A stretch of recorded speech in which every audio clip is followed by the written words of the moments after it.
we're going to be talking about the annual report that will be due on July 15th. So those should already be set up in CAMS for everyone to fill out. And Kate and Mandy will kind of go through that process and the information that we'll need and that you will need for that.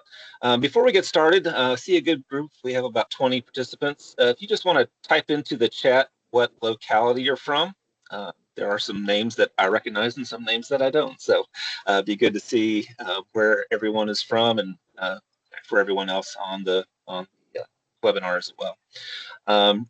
Please remember to keep muted. If you do have questions, we'll have a chance to answer those questions at the end.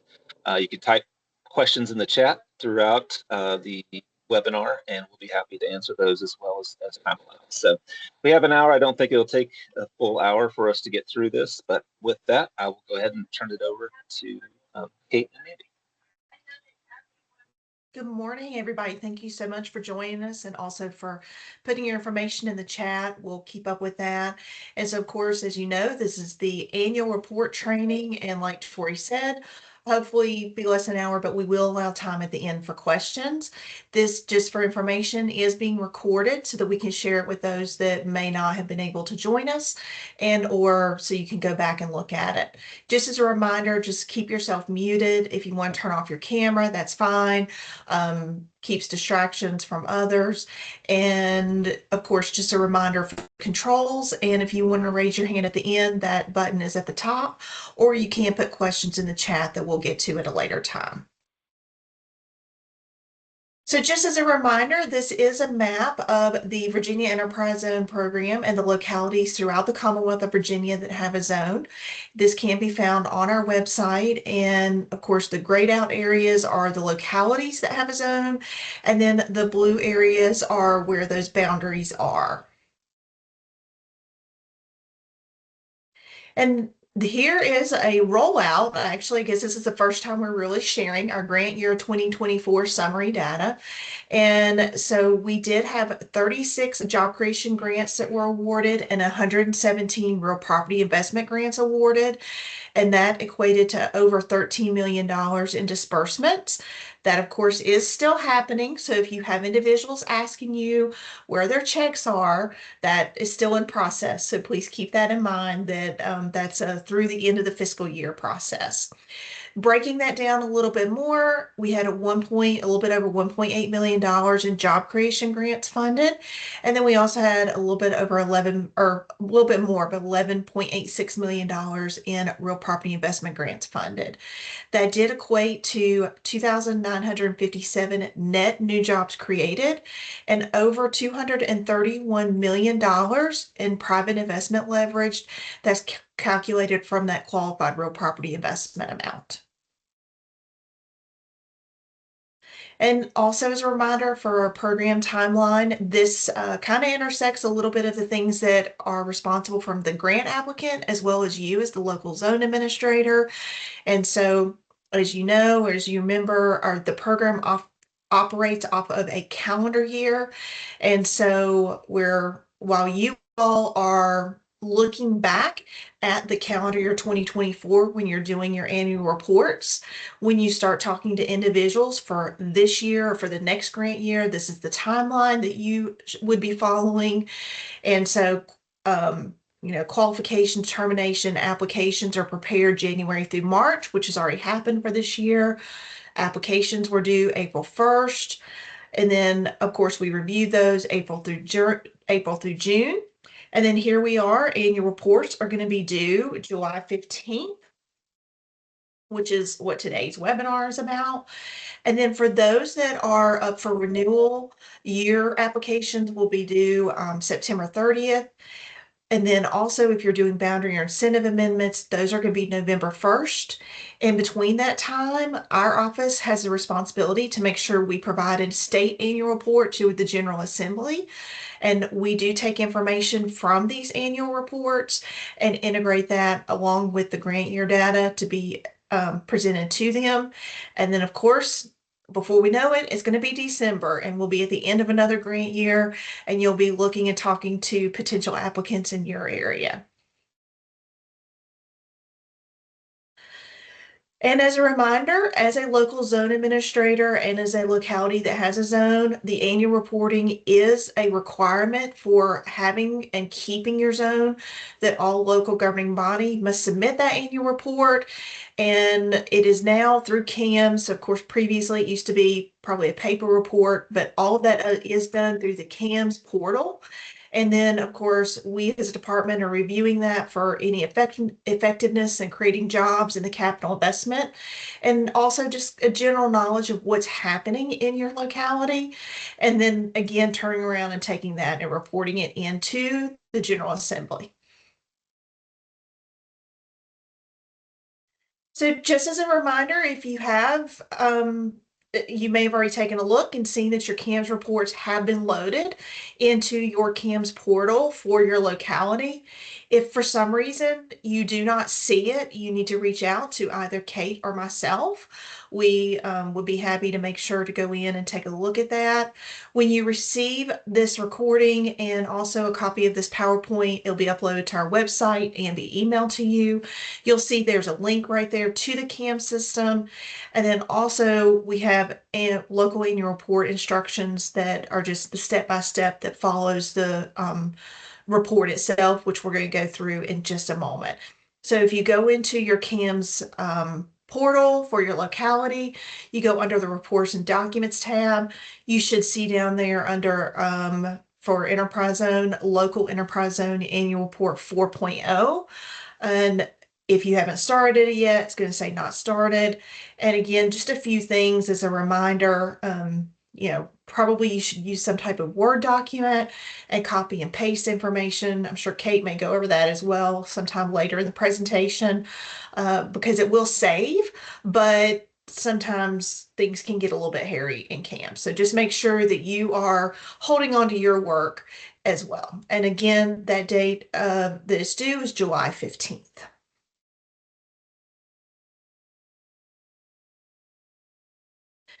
So let's talk about the different sections. So section 1, the zone information, is pretty straightforward of questions and answers. Who's your local zone administrator? What is their email address? Has this changed in the last year? So if you're new to this position, or for some reason your locality has changed the zone administrator who's sort of in charge of that, be sure to check yes so we can make sure we update our records accordingly. You, of course, are always eligible to have an alternate zone administrator, just someone else that we can contact if we have questions or anything that needs to be happening and we want to follow up on that. What is their email address? And then the zone amendment approval date. So if your zone did have an amendment, then we would ask you to put the last date of the last zone amendment approval. If you have not had amendments since your designation, you can enter that designation date. And if you're not sure, just reach out to us and we can take a look at that. And also, if you are looking at a zone amendment and development, I know both Kate and myself have been talking to a few localities that are in the process of that. Please go ahead and mark that. If you have not spoken to us yet, definitely mark it on there, but please reach out to one of us before then to let us know that you are seeking an amendment this year so we can start to work with you on that process. And I do just want to highlight this photo of Crown Cork and Seal from Henry County. This is an example of where the localities have provided some photos to us so we could feature them in our annual reports. We also use those to feature in our presentations, as you can see. And then just finishing up the section 1 about the zone information. What is your zone acreage? So if what is the total acreage? So there's going to be the 3 sections. If you have non-contiguous areas, and I'll explain that in just a moment, then make sure that you list the full acreage for your zone. We like to make sure that we have the correct acreage and compare that to our records as well. If you are in a joint zone, make sure that you're listing the acreage only for that locality itself. If you have any questions, obviously always reach out. And then of course we ask you to list how many non-contiguous areas you have. You're allowed to have up to 3 non-contiguous areas per locality or per zone designation. And of course, what that means is that your zones are not connected in any way. You have, 3 distinct sections or 2 distinct sections. Just as a reminder that if you have the connector roads, kind of like the spider webs or we call them spider legs sometimes, connecting to some parcels a few blocks down, that's still counted as one non-contiguous zone at that moment. We do ask that you upload zone maps each year. We want one showing the entire zone, but you can attach additional maps if needed, or if you feel like that's relevant to your report. But just as a reminder, for each section where you're uploading information, you can only upload one file. So make sure before you go in to complete that report that you have either put those files into one document or you've compressed them into a zip file, something of that nature. But again, just make sure that we are seeing one, at minimum, one overview of the entire locality's map. And then, of course, here is a kidney care center in Newport News that was a recipient of real property investment grant. I think that was right. You can correct me, Kate. No, you're good, Mandy. Thank you. It's over to me now, right? Okay, just checking. Good morning, everyone. So moving forward to section 2, this is all about zone administration. So the first part is your zone description. This is something that we ask for annually, and we've talked about possibly doing an upcoming workshop on that sometime this year. So what you want to include in that zone description would be kind of your elevator spiel about your zone. You can include the acreage in there. You can describe the geographic footprint of your zone. You can say, the enterprise zone goes as far east as this part of town and as far west as this part of town. You can talk about specific areas in the zone. That might be your downtown area. It might be an industrial park. It might be parts of your tourism zone as well. You could mention that in this zone description. You also could mention the land use of those different parts of the zone. And we want you to mention any amendments that happened last year for 2024 as well, because that obviously changes your zone and the description of your zone. Number 2 is your zone ordinance attachment. So this is where you want to provide that original zone ordinance that allowed for your locality to become an enterprise zone, and also provide any resolutions that authorize the administration of those local incentives. Some localities required for there to be resolutions that authorize for the incentives that were separate than the actual zone ordinance. Number 3 is your zone marketing materials attachment. That's only required if you have made changes since the previous year's report. So if you updated your marketing materials, that could include your print collateral, your brochures, your one-pagers. It could also include if your website was updated. You can take screenshots of the website or provide links. You can also provide links or copies of any press releases or news articles about things that happened within the zone. And again, like Mandy said, there's only room to upload one file there. So if you need to upload more than one file, you want to save it all together as a PDF and upload it that way, or save it as a zipped folder and upload it that way. Number 4 is zone planning. So that's where we want you to tell us about any upcoming plans or objectives. So that could also include not just businesses that you think may be opening, having new construction, maybe having rehab or expansion projects or adding new jobs, but also any other types of things that are happening in the zone that may affect the zone. So that could mean infrastructure projects, things like that, that could also affect the zone. Also, if you're planning to have any amendments this year, or maybe even next year, maybe you're waiting until the beginning of next year to have an amendment because for whatever reason, you could mention that here in number 4 of section 2. Number 5 is where you can put any type of assistance request that you may have. Maybe you haven't spoken to us about an amendment and you need help with that. Maybe you're extra worried about getting your renewal completed. We're going to have trainings about that coming up soon, and we'll announce that date with a great slide with all of the upcoming trainings and dates that are important for LZAs to remember. But if you need any extra one-on-one assistance, we're happy to help you with that. You can put that here, and we also request that you also send either myself or Mandy or the eZone ad account an email so that we also have it there and we can be sure to get back to you and help you with the assistance that you need. Zone activity report. So this used to be, for those of you who have been LZAs for a while, you'll know that this used to be a chart and it had a lot of different pieces to it, and it was in Excel, and we've made this a narrative summary. We're hoping that that makes it easier for you all to put the information together and easier for us to read as well. Everyone used to have to collect different pieces of this report from different areas in their locality and within their local government, because we used to ask for exact numbers. So this is where you're going to provide a narrative summary about any public improvements that were made during the calendar year. That can be inside the zone and outside the zone, because as you know, a lot of those public improvements outside of the zone greatly still affect the inner part of the zone as well. So these could be infrastructure, water, sewer, roads, sidewalks, broadband. It can include streetscape, public buildings, parks.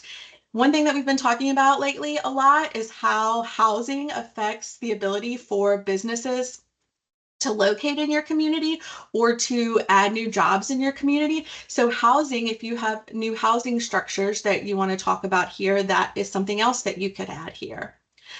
In addition, we would like for you to include any other projects that included DHCD funds. So that would be if you had an industrial revitalization fund grant, if your community was part of the community business launch, if you had a lot of activity in your Virginia Main Street area. We would love for you to include all of that here. We're always trying in our division to kind of link all of our programs together and to see how they all come together to affect communities and help make changes in communities for the better.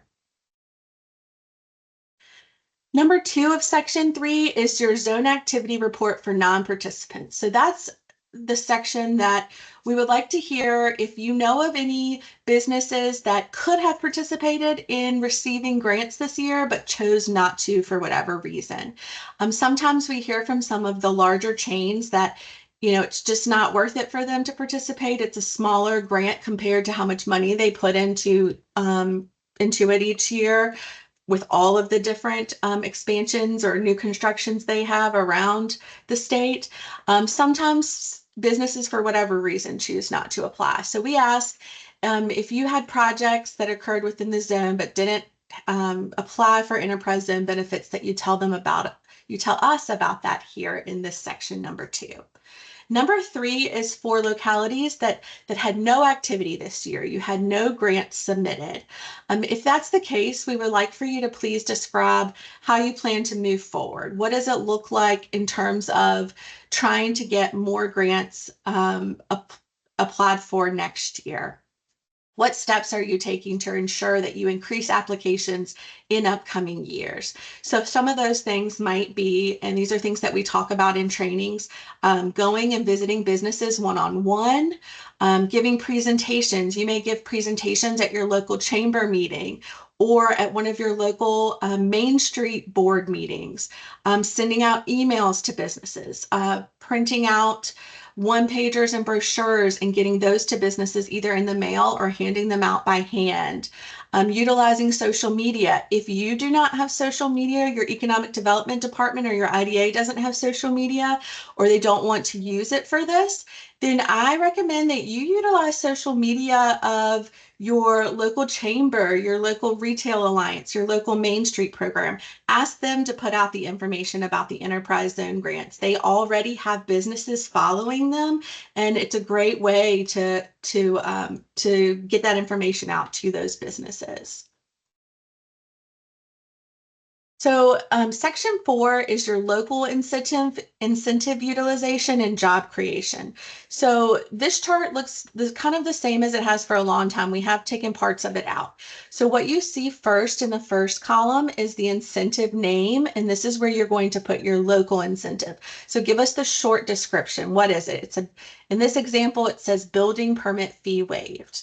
Then the next column is the qualification criteria. So what is that criteria? There's going to be many things in that criteria. It may be a minimum amount that they have to have as their qualified investment. It may be a minimum amount of jobs that they have to create. It may be a minimum amount of time that they've been in business. Any of the qualification criteria you want to put there. That criteria could also include how long they're able to get that grant for.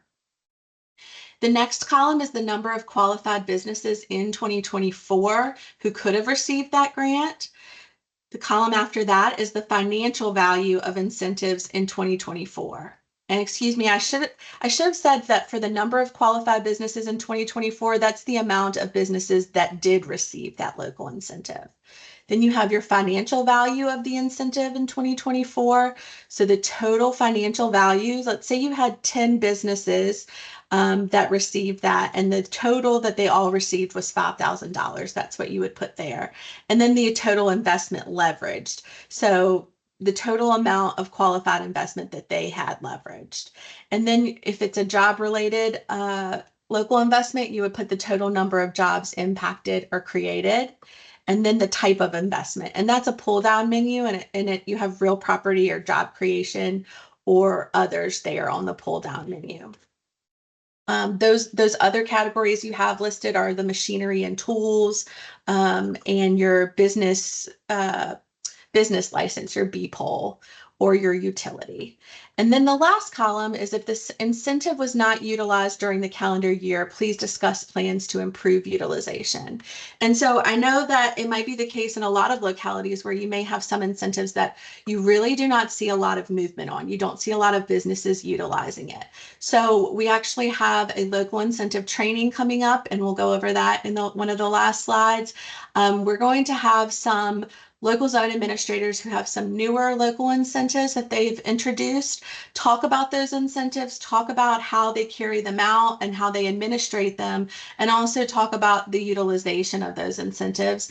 We're hoping that it'll bring everyone together to kind of brainstorm, have innovative ideas, talk it out with each other, and give each other ideas about incentives and how they can be improved. And so also, another way that you may improve your incentive might not be changing the incentive, but changing the actual qualification criteria for that incentive. Maybe that's the problem. Maybe that's why the businesses aren't utilizing the incentive.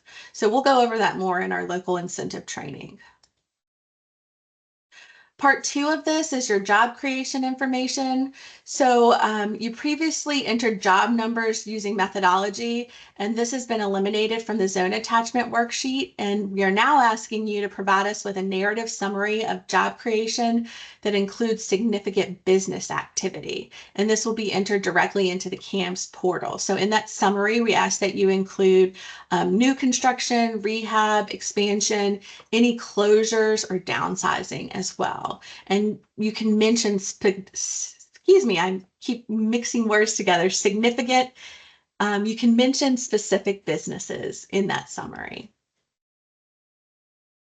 Number 5, so this section 5, number 1, this goes to all of those pictures that you've seen in this presentation. So last year, unfortunately, a lot of our pictures and captions of the pictures were not used when we sent our draft to PR, and we're hoping this year that we have more pictures in our report. I know everyone likes to see the pictures of the businesses that are used, and we use these pictures throughout our presentations. If you all attended the last VETA conference, they talked a lot about how you can mix data and your stories together to really bring the data to life. And that's what we hope to do with the company highlights that we ask you for. So if you provide us with a little blurb about the business that could be used, quotes are wonderful. We love to get quotes from the business owner, and it can simply say something to the effect of, the enterprise zone job creation grants really helped us this year to grow our business, and we're looking forward to applying again next year. And also, if you have businesses that are kind of iffy about providing a quote, or maybe they don't have time, you can always offer to write the quote for them and let them kind of sign on to it or edit it and change it. And maybe a lot of times if you do that, you might get a little more interest in people providing quotes. And we ask that you provide pictures. It's just a great way to share the information throughout our statewide annual report. And that's the next slide. So we take all of the data that you give us and the information that you provide in your local annual report, and we put it all together and aggregate it to make the statewide annual report that's submitted to the General Assembly.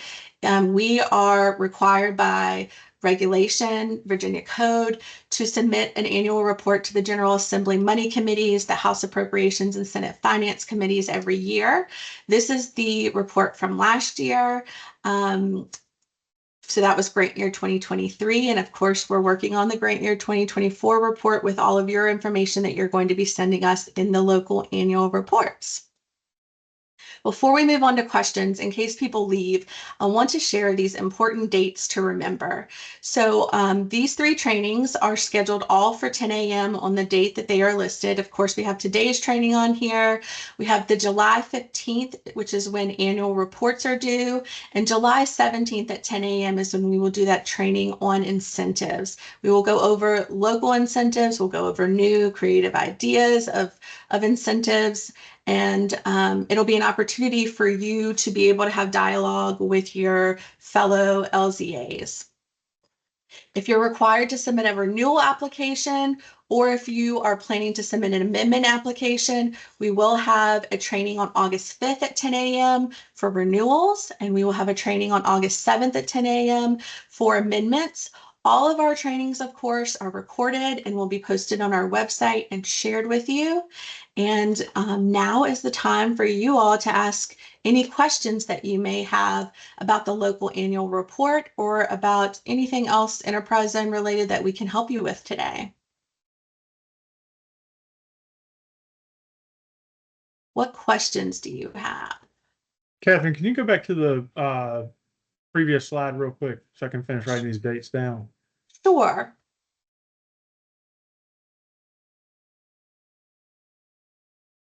And we will send out these dates as well.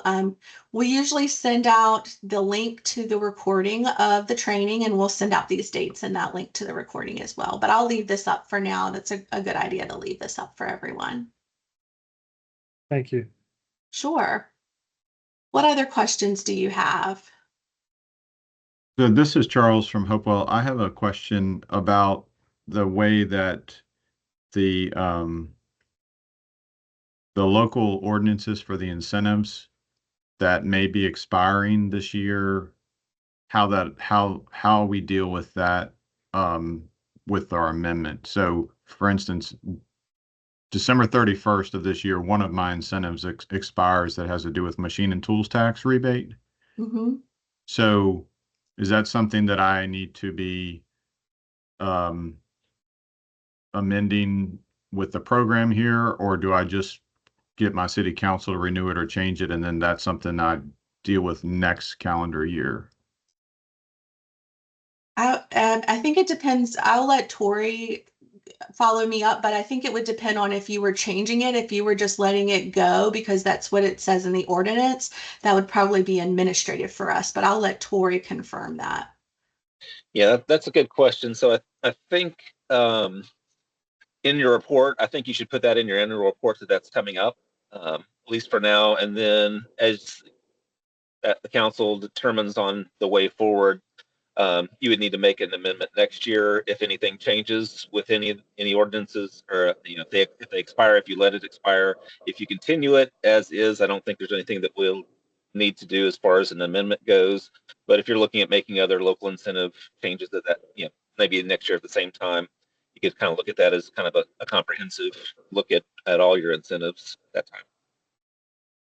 Okay, great. So it sounds like I'll just tell you in the report this year, this is coming up, but then the actual amendment changes would be in next year. That's what I'm hearing, right? Yeah, because if you make it any time next year, they're retroactive back to January 1st.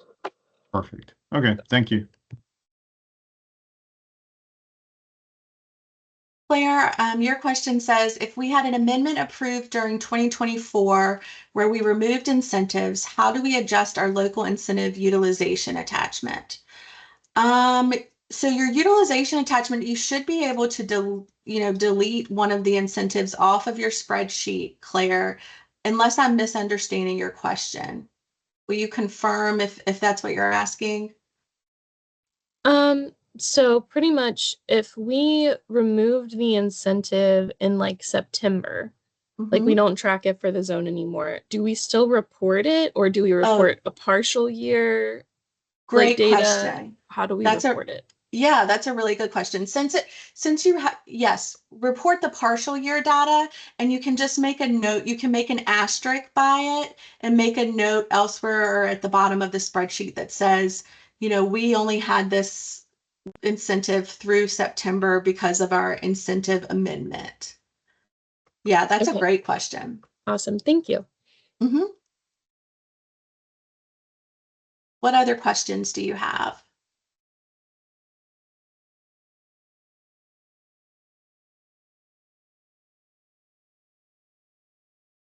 And I'll just say, James had asked if we were going to share the slides, and just as a reiteration, yes, we will send a follow-up email with slides and recording. It does take us a little bit of time. We have to send that out and get that put up through our PR department, but we will send a follow-up email that just has all of the information, and it'll also be posted to our website.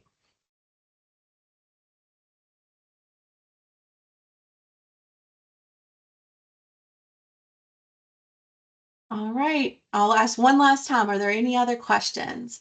Let's see. Ellen said, I'd love to know what all the incentives are that other localities use in their programs. Would there be a way to consolidate this information? Yes, that's a great question, Ellen. Mandy and I have been working on that. So really in the statewide annual report that you can find on our website, there's an appendix that lists each locality, and it lists the incentives. It does list the main line of the incentive and not, a full description of the incentives. And Mandy and I, for this local incentive training that's upcoming, have been kind of going through and looking and kind of aggregating data to see which incentives are utilized or which incentives are offered the most in each locality, which incentives are maybe more unique and only a few localities have them. We're going to plan to show you data on that information. And I would like to I'd like to encourage you to look at that appendix at local incentives of other localities before the local incentive training. And if there's some that you see on there that you're curious about and want more information on, reach out to me or reach out to Mandy, and we can get that LZA to kind of talk about that incentive a little bit during the training. Or if you yourself are an LZA that has unique incentives that you'd like to share, feel free to reach out to us. We would love to have you share that information with us. Any other questions? We had a great turnout today, especially for summertime when people might be on vacation. Oh, what a nice comment, Maurice. Thank you so much. Thank you all for your time today. I hope that you have a great week, and we'll be sending out this information. And please feel free to reach out to us anytime. You have all of our contact information, but it's right here. You have mine and Mandy's and Tori's. And we appreciate all the work you do at the local level. Thank you so much. Thank you. Bye. Thank you.